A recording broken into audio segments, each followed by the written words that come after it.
হে good morning guys. আজকে সকালবেলা থেকে সেরকম ক্লিপ নেওয়া হয়নি, বাট আজকে একটা কাজ ছিল, ছোট্ট একটা লেটারিংয়ের কাজ। লেটারটা ছিল হচ্ছে আনস্টপেবল, অপ্রতিরোধ্য, যেটার বাংলার মানে যাকে থামানো যায় না বা থেমো না। তো এইরকম মিনিংফুল স্মল লেটারিং ভাই এসেছিলো আমাদের সামনের বেলকাছিয়া থেকে, তো এসেই কাজটা করিয়েছে। তোমরা দেখে জানিও কমেন্টে তোমাদের কেমন লাগলো। আর তারপরে একটা ক্লিপ অনেক দিন আগের পড়েছিল, হয়তো আমরা অ্যাড করে মিনি ব্লগটা দিয়েই দেওয়া যাক। সেটা হচ্ছে আমরা অনেক দিন আগে ডিবাপি বিরিয়ানি থেকে বিরিয়ানি খেয়েছিলাম। ডিবাপি বিরিয়ানি এখন জোম্যাটোতেও পাওয়া যাচ্ছে, সেটা দেখে খুব ভালো লেগেছিলো।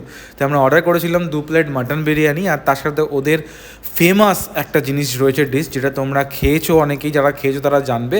দাদা বৌদি ডিবাপি এদের দুজনেরই বিরিয়ানির সাথেও এই ডিশটা খুব ফেমাস। সেটা হচ্ছে মাটন লিভার কারি, বা অনেকে বলে মাটন লিভার কষা।